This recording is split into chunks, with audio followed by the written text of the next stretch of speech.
Welcome to the Ordinary Marathoner podcast.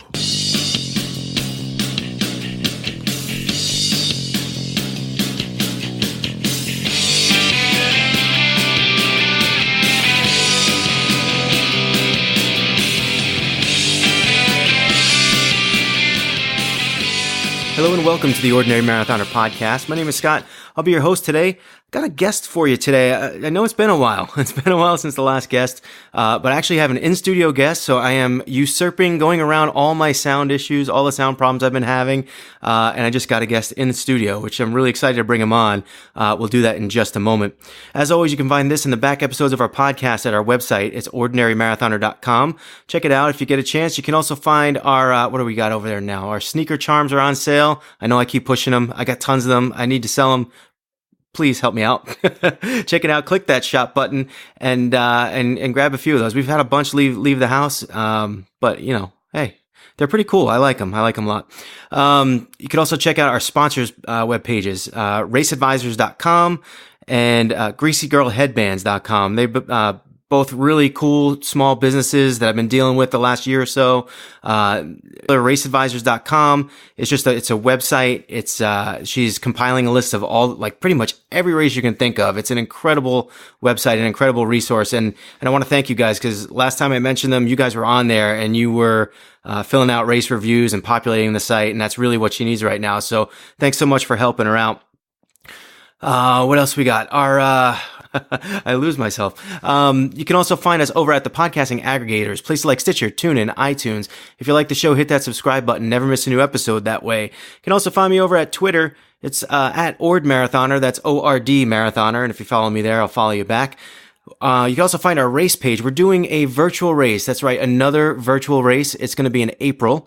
I'm working with Melissa Kahn behind the scenes, working feverishly, trying to set this thing up to make it just as good, if not better, than our prior race, the Million Moo March, which really went off so well. And we're really looking forward to it. But you can find us at Ordinary Race. I couldn't fit Ordinary Marathon. The race is called the Ordinary Marathon. But if you can, if on Twitter you're looking for us, it's at Ordinary Race. Follow us there. We'll follow you back. We'll give you all the news and updates on our virtual race coming up. You can also find our Facebook group, our discussion group over there. Lots of interesting conversations going on. I do want to address a few of the issues that people have brought up over the last couple of weeks, but I think I'm going to save it for another podcast, probably when I'll do one by myself. But a lot going on over there. Join the group. It's a closed group. You got to add yourself to it. We'll approve you right away, and you can join the conversation. So, all right. Well, that's it with that. I'm going to bring our guest in right now. We had Heather Samuelson on, and she works for a gym, but she also runs a program called Urban Strength. She was a sponsor of the Million Moo March, the virtual race that we did back in November. And she was over the house the other day, and she said, I got this guy that you have got to meet and you have got to put on your podcast. And his name is Chris Praetzel. Chris, welcome to the show. Thanks for having me this evening, Scott. I'm glad you can make it out. I'm really glad. It's like not often I get in-studio guests, so it's a treat for me. Yeah, I'm glad to be here. I'm right down the street, and yeah, I had interviewed with Heather at the gym, and she took me on as a personal trainer, but she filled me in about your podcast and everything, and, being a runner myself, I definitely wanted to touch base and, come on and just talk about running with you. That's great. So you said you're a trainer now at Health Tracks, which is actually my gym too. I swim in the pool. So I have a question for you, which is, how long is the pool? Because no one knows. Okay, I've heard different numbers myself. It drives me nuts. 30 meters? I have no idea. 30 meters would make sense, actually, because so my watch has two presets, and one is 25 yards. And if I do it at 25 yards, I swim way too fast. And then if I jack it up to the other one is 33 and a third yards, which is 100 feet. Mm-hmm. And so if I put on that, then I'm way too slow. Okay. So 30 meters sounds like it's kind of like right in the middle. Yeah, right on the line there. That makes sense. Finally, you know what? This podcast is worth it already paying dividends because I had no idea how long the pool was. So how long have you been a trainer? Is this like your first gig over there? Or? Actually, I just got my training certification in April. So I had taken a gap year before I started my doctorate. So I just got my certification, worked at a couple gyms, and I was looking at gyms when I moved up to Springfield and, applied a couple places, found Health Tracks. It's a good gym. Awesome, yeah. So. It's a pretty cool gym. From, I've been around. I lived in New York. I lived in Boston. Did the New York Sports Club, the Boston Sports Club. I moved out here and, number one, the gyms are super cheap when you compare it to like New York and Boston, super cheap. And, Health Tracks itself is actually it's a really cool gym. They got a lot going on over there. So I think you picked a good spot and definitely some really great people to work with. Although when you know them after a while, you get to hear some of the inside complaints. Okay. I feel like that's true anywhere, so. You'll get there eventually. Yeah. You'll hear them eventually. They don't know I'm one of the members. It's official then. You're like an insider. You're like trying to get the dirt on everybody. So you mentioned your doctorate. So what does a trainer get his doctorate in? Yeah, so actually my education background's in sports psychology. So I did bachelor's and master's in it. And so my doctorate's in counseling psychology with a concentration in athletic counseling. So it's basically sports psychology, but there's within the field of sports psychology, there's kind of more the performance side and sort of the well-being. So I did a lot of the performance side and I felt like there was still a gap in really being able to help transform people's lives. So I thought doing, the counseling route to really take a holistic look at these athletes was really the way forward to be able to make a positive difference. So when you think about your career and training, what do you have like a focus on the type of athlete that you'd like to train? Are you like looking to, like I know, especially like, I don't know, I think doctorate and I think, more like the medical side and maybe rehabilitation and things of that nature. But are you also thinking of like, working with like performance athletes and professional athletes of that, are you just kind of like looking like the whole spectrum? Yeah, so the training side, actually, I'm looking more just to work with the whole spectrum. That I did a certification in like orthopedic exercise, so helping people rehab a bit after they've gotten physical therapy, but they're still not 100%. So being able to help those individuals. I'd like to work with athletes as well, kind of more those performance enhancement for their sports. Yeah. On the sports psychology side, kind of my long-term career goals, I'm looking more just to work with professional athletes and helping them on the mental side of the game. That's really cool. So are you like looking maybe at like, here I am, I'm like trying to get you jobs. Yeah. But like, would you ever think of like doing like the local colleges? I know like Heather is involved a lot with Springfield lacrosse. Her kids are involved over there. You ever think of doing like something at the college level? Yeah. In terms of the training side, I haven't thought as much of the working at the college level or anything, but with the sports psychology side, I have done a bit with athletes of all spectrums from the amateur up to like the professional level. No one like Kobe Bryant or anything like that. He owes his career to you. Yeah, some kind of professional sports that aren't as well advertised. Yeah. I worked with some couple soccer players. Let's segue into that then. Professional athletes that people haven't heard of, marathon runners. Mm-hmm. Yeah, right. Absolutely. Maybe a couple guys, a couple people, but not always household names. I know we talked about running, so I think maybe we can get into that. I know you've run a few marathons. You mentioned that you did a couple ultras. Why don't we kind of walk through your history, how you got involved in running and if you're still active in it and what you'd like to do. Let's start in the beginning. Yeah. So actually I, way back in high school, I'd never really thought about, I was very active. I played sports and things, soccer on teams, and I'd never really thought about going for track, but I was encouraged by a couple of my friends to go out for the track team. And actually I was a sprinter in the beginning. So, just, kind of fell in love with the sport. We had a great group of guys in high school. So I did 4 years of that. I did cross country just to kind of stay in shape. Right. And then when I graduated high school, I chose a university, Arcadia, that had no track or cross country. Right. So you started it yourself? I started, into the marathon. I thought, how can I make sure I don't get the freshman 15? So I decided a marathon would be the way to do it. And, wow. So I ran my first one at 18 and I just took off from there. And it's kind of weird to me because, you don't see a lot of 18-year-olds running marathons. And, I think when I was that age, I just, the thought of running a marathon was just not even something I could possibly comprehend. And I think now, especially, it seems like as the sport progresses, it becomes more and more inclusive of, I mean, you see people of all ages and all, any I mean, it's like, it's almost 50-50 split, men and women. I don't know. Do you find, and you would know because it's more, I guess, your generation. I'm assuming that you're younger than me. You look a lot younger than me. We look about the same, maybe a couple years difference.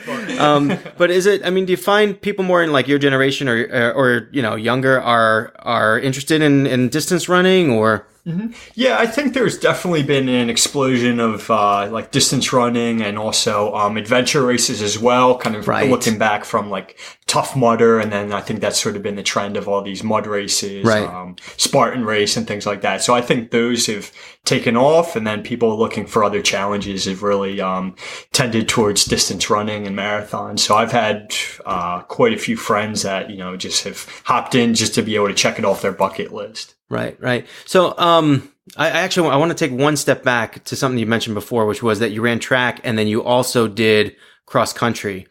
And one of the most motivational books I've ever read, it actually had the guy on the podcast, Dean Karnazes, wrote this book called Ultra Marathon Man. Which looks, you're like nodding like you read it. Yeah. But he talks about like the different cultures between cross country and track. And I'm just wondering, because he wrote this book a long time ago and he was even older when he wrote it.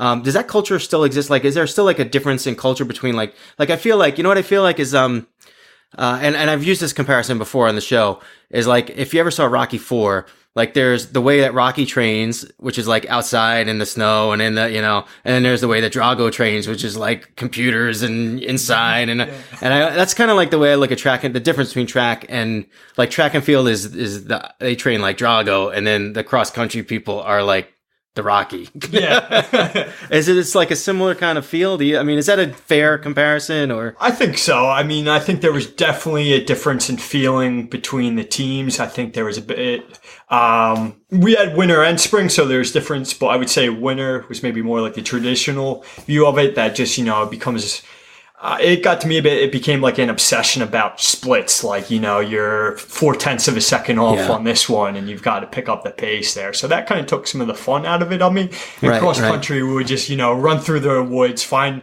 the muddiest place we could find and just run through there and call it a day. It sounds like a more like a free spirited culture, the cross country, versus the track. And, just my limited racing experience doing like 5Ks and it's just like, if I have a bad day, like my 5K speed could be 5 minutes off of what my good day would be. So when you talk about like splits being like 1/10 of a second, I think that would drive me mad. Mm-hmm. Yeah. Is it like, they sit there I guess it's shorter distance really. There's not really a 5K in track. Is there? 2 mile was the longest we had in high school. Yeah. So I don't know. I just felt like, if I have a bad day, like it could cost me like 5 minutes in a 5K, which is, it's a lot, but, I can't imagine someone sitting there with the clock and, doing a 2 mile race and just, and trying to make sure that you're on your points by like 1 second. I think it would just drive me crazy. Yeah. Like doing an 800 and they're calling out the times as you're,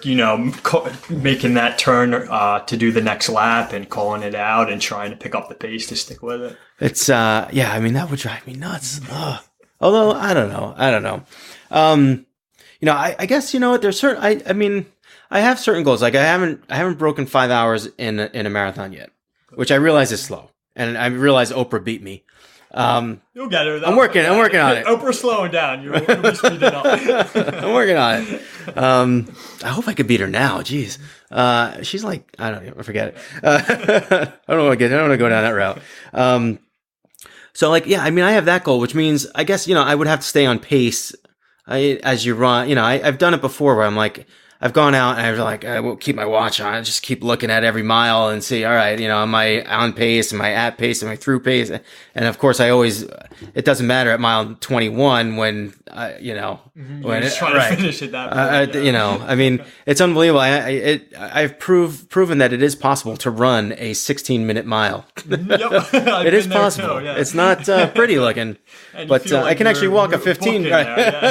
I can walk a 15-minute mile, but sometimes I can run a 16-minute mile. But anyway, so you mentioned that marathon that you did when you were 18. Was that so? I mean, it must have been near your college, I guess. Which was it? Was it a big marathon? Was it a small local race? Yeah, it was the Philadelphia Marathon. So that was a big one. I think I'm trying to remember how many they have. Maybe they're close to like 30,000 or 20,000 runners. Yeah, yeah. I mean, there people line the streets all the way up and down, and I had such a great time. People love that race too. I've heard really good things about it. I heard it's flat. Yeah. I heard it's people typically get do well and get good times and good splits, but I know it's after the New York City Marathon, right?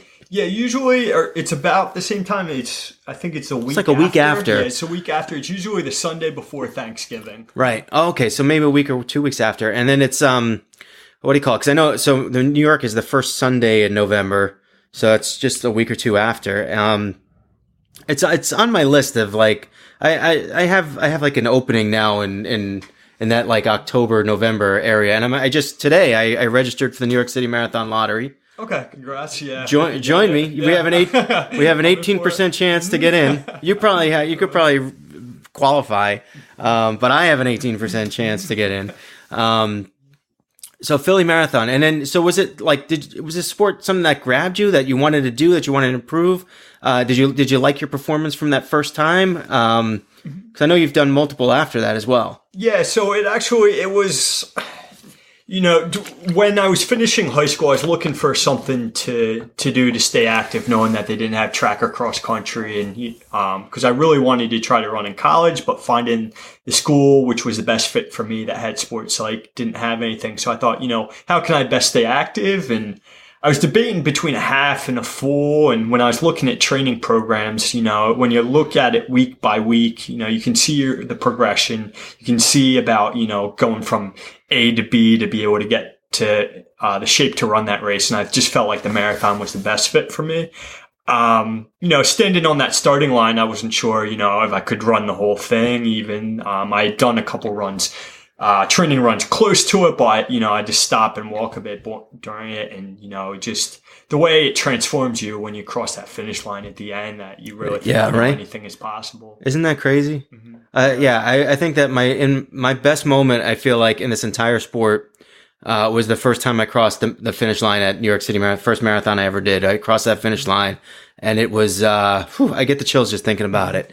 And wanting that feeling again, it's funny because I think you want that feeling again. And I've never quite gotten that specific. I've never gotten to that level again. And I've done longer races, and obviously you've done ultras. Have you ever come close to that feeling again? It's tough to say. I would say maybe the first ultra I had, and then the run across America I had done the finish of that. But thank you for mentioning that, because we're actually going to cut to break right now, and if you heard him, that's right. He said run across America, and I've been kind of holding that out because I wanted to talk about that in the second segment. So let's cut to break, and we're going to be right back with Chris Praetzel. Hey guys, my friend Lauren is creating an incredible resource for runners and triathletes. It's called raceadvisors.com. She has amassed a list of thousands of races, 5Ks, 10Ks, half marathons, marathons, ultramarathons, and triathlons, and anything in between. If you're thinking about running a race, look it up and check out the reviews. Have a favorite race of your own? Look it up. See what others have to say about it. Or better yet, leave a review of your own. raceadvisors.com. Read it, race it, review it. I want to tell you guys about another great small business I've come across while doing this podcast. It's called Greasy Girl Headbands. I know, I have very short hair, so what could I possibly know about headbands? Well, I know that I bought one for my wife Stephanie and daughter Samantha this Christmas. Stephanie, she uses it for what it was designed for, running and working out. But 8-year-old Sam, well, she just wears hers all the time. So the question is, how can you get one? Well, that's easy. You head on over to greasygirlheadbands.com. It's spelled Greecie greasygirlheadbands.com and select from the many styles and options they have available. I'm sure you'll find one that's just perfect for you. All right, we're back here from break. As you guys can tell, I re-recorded the Greasy Girl Headbands ad.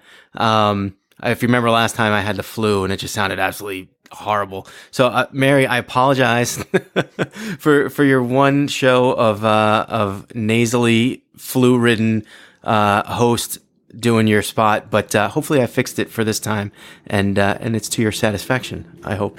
Anyway, so we're back here with Chris Praetzel, and we just mentioned you kind of let the cat out of the bag. I was kind of hoping to save it for the second part, but I'll forgive you. Sorry. So, you mentioned that you had taken a gap year once before, and we talked about this a little bit at the break, but so in this gap year, you ran across country. Like, how did you get this idea? Where did the idea come from? So I can still remember the exact moment when it came into my head. So I was just sitting there, in my bedroom, just on the floor, kind of just spacing a bit, like not really doing anything. And then this idea just popped into my head, and it was so clear, and I knew immediately that I could accomplish it, that I could do it. So my brother had a kidney transplant, actually. So really? I actually did the run to help increase awareness of organ donation. Right. So try to get people to register to be organ donors. That there's about 100,000 people in the U.S. waiting on transplants, and over 14 die a day. And it's such a simple thing, just checking a box on your license. Only half of Americans do it. And so just to increase awareness that, if just to do something big, and, people will really stop and listen to what you have to say. So I just wanted to do that run across America. I called it the Brotherly Love Run. So started in Los Angeles and ran all the way to Atlantic City, New Jersey. And, when people kind of heard what I was doing, it would kind of stop them in their tracks. And then it would give me an opportunity to share about my brother and about the need for organ donation. Right. That's awesome. Yeah. That's like really cool. I think about, so I got into sport 4 years ago, and I know I'm changing your story and putting it on me, but which is wrong because you're my guest. But for me, it's been a progression. So, I never ran a race before. I was like more of a football, baseball guy. So I ran a 5K, and I felt like I accomplished something. So then I ran a 10K, and a lot of people have gone through this progression. Mm-hmm. Then you run the half, then you run the full. And then for me, I kind of was losing the itch to do full. So and like you did the ultra, I went to Ironman. Mm-hmm. So I did the Ironman, and now I'm thinking, what's next? And, an ultra could be in my future. But I think ultimately when I sat here thinking about it, I'm like, and this was even before I met you, is like, that is like the coolest thing running from coast to coast. I don't think I have the balls to even to even do it. You could do it. If I could do it, you could do it. But it's like you have to. It's a life changing.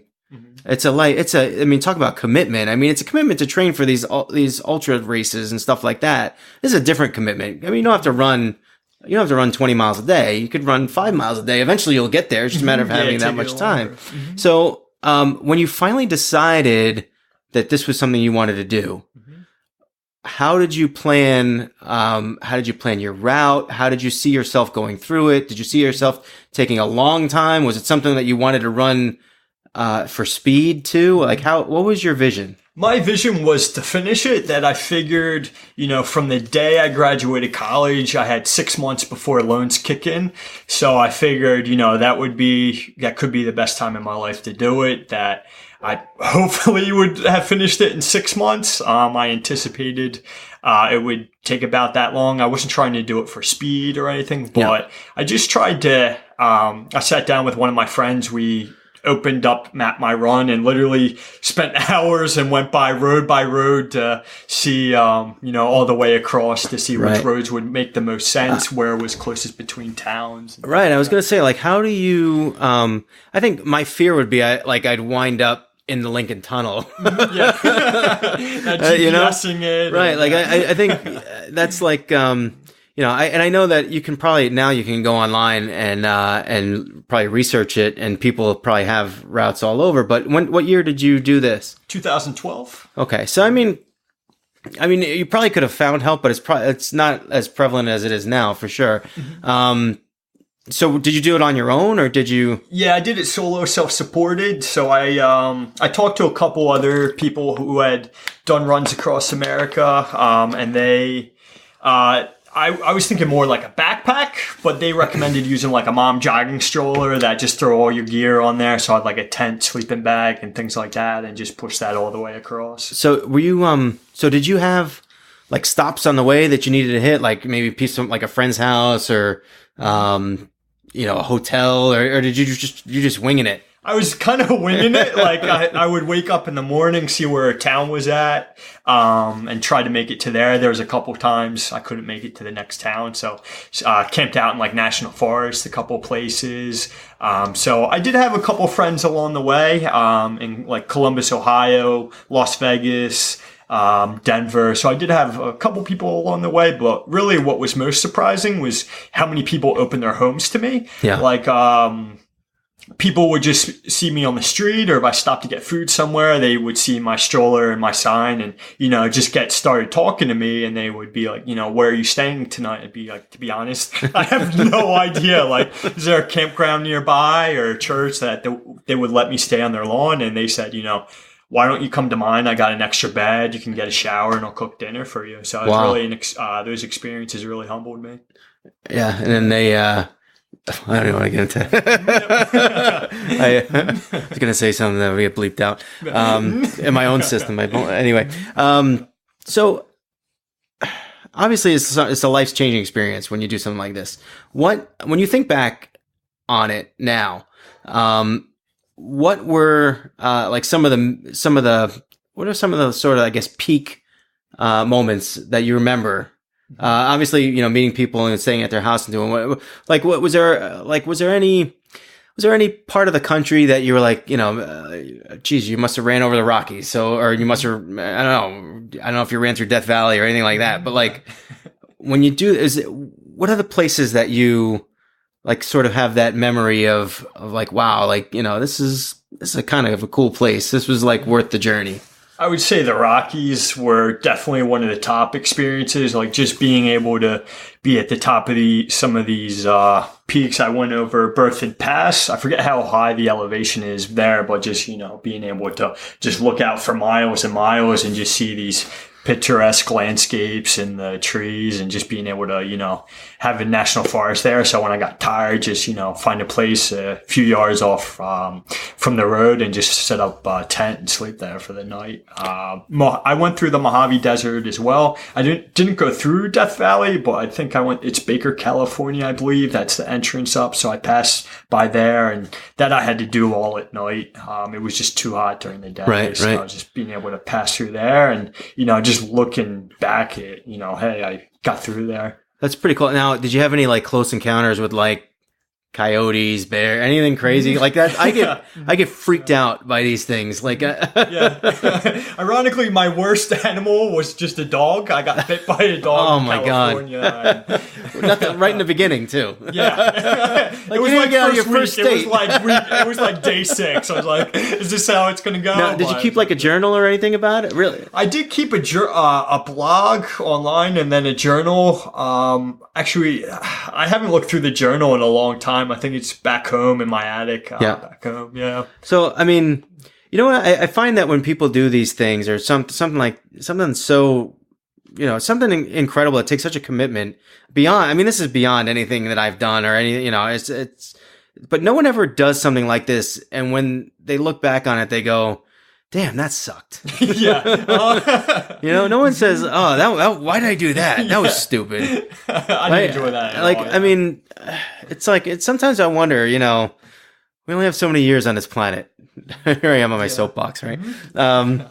So why would you, if this is something that you want to do, why wouldn't you do it? Because no one ever says more. I really regret that, Yeah, I didn't take more chances, or I took too many chances. Right.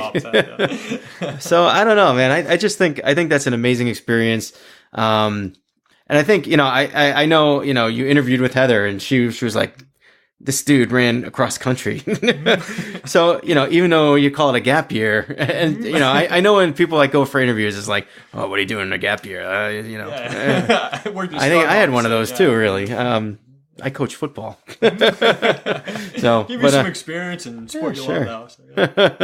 So, but yeah, it's impressive. It's like an impressive thing that you did. And, I'm certainly impressed.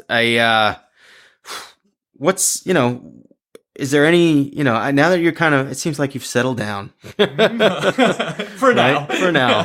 So you've settled down. You have a job. Heather's counting on you. What's next in store for Chris Praetzel? I want to finish my doctorate. That once I do that, I'd like to get back into higher training, do more miles, find the next running challenge. And then eventually I want to start my own company in sports psychology that just how powerful the mind can be and just how that's transformed my life growing up and, the techniques I've learned and just being able to find a way to pass that on to other people because it made all the difference in the world for me. Yeah. And athletically now, are you still doing ultras? Are you looking at marathons? What's potentially, he actually rode his bike here. It's snowing outside. And he rode his bike here. It's not too bad. I'm waiting for like a car to pull in the driveway, and he's got a bike helmet. It's snowing. What's athletically? What are you thinking? I'm looking to do a marathon in the spring. I'm not registered for anything at the moment, so I figure if I can just get a marathon in the spring, just keep myself in moderate shape, and then next year I'll have some more time, so hopefully find an ultra. I've heard I think it's in Vermont, they have like a snowshoe marathon, so potentially next winter. That's pretty cool. That sounds interesting. Yeah. So, obviously you rode your bike here, so, you ever think of triathlon? I'd like to. I'm a weak swimmer, so I gotta get Heather and some people at Health Tracks to help me with my swimming. I think you'd be all right. It's funny. So I got into this thing, and here I am again, spinning it back on me. My thought was that the cycling was going to be the easiest and that the running would be sort of in the middle since I'd done it before. The problem with the Ironman is that the running comes at the end after you've done everything else. So I had no idea how I was going to transition to the running. But I figured that the swimming was going to be by far the most difficult. And what wound up happening by the time I actually got there was I was actually a pretty decent swimmer, and I didn't even know. And and I carry a little bit of a belly here, so it's not like it's not like I don't look like a swimmer.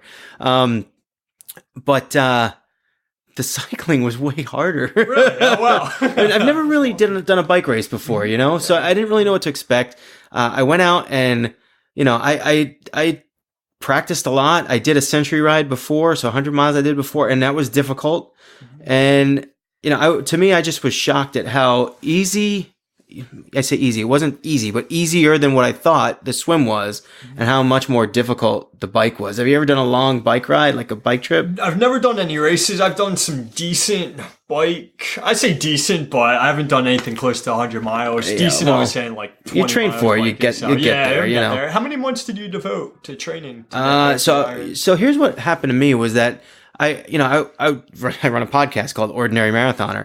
And one of the reasons I started it was because I was losing my my motivation, I guess, to train for marathons. And I could see it in my times and I could see it, in my training.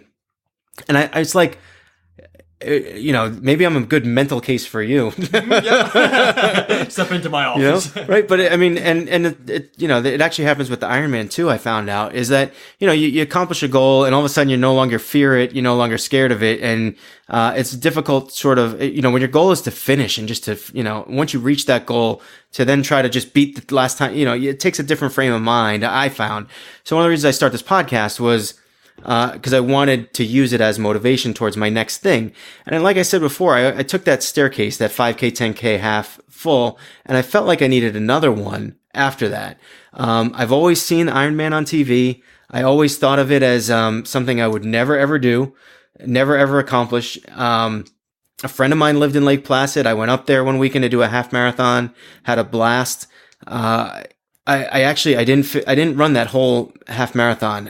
It's extremely hilly. It's the Appalachians. Yeah, Adirondacks, Appalachians. They're not hills; they're mountains. Yeah. They're steep too, going up them. And and I remember finishing that half marathon and being like, "Wow, that thing just kicked my ass." Mm-hmm. And I wanted a little shot at redemption, and I felt like one way to do it was to sign up for Ironman Lake Placid. And I tend this is some people. There are people that do it differently than me, and I think our guest next week, Jen Bergstrom, is exactly the opposite of me. Like, she likes to plan things out like years in advance and just work towards the goal. I'm like, I'm signing up for Lake Placid Ironman, and then what do? I just do it. Yeah, it just everything was in the right timing. So it was like the race is only open, and you can only really get into the race like in maybe a 2 or 3 week window. Mm-hmm. Because they open entries and then they fill it up really quickly. And I just was lucky that it was expensive as hell, but I just signed up for it. I made sure my wife was on board. And I started training, I guess, I wasn't even in marathon shape. I started training maybe August of 2016. And so almost a year, 11 months I did. Okay, cool. But it took, I wasn't in marathon shape to start, so I had a long way to go. Okay. And even like down towards the end, I was unsure of the bike. I mean, I guess, like I said, when you haven't done it before, it's frightening. Yeah, absolutely. And you don't, I even showing up that day, I didn't know what was going to happen. Mm-hmm. And, just to push through it, it felt good. I think, I finished that one, and I didn't get that, for some reason, I didn't get that feeling of elation. Like I said, the first marathon I did, I felt like I left some effort on the table. And I went back and I actually did Ironman Maryland, like 2 months after that.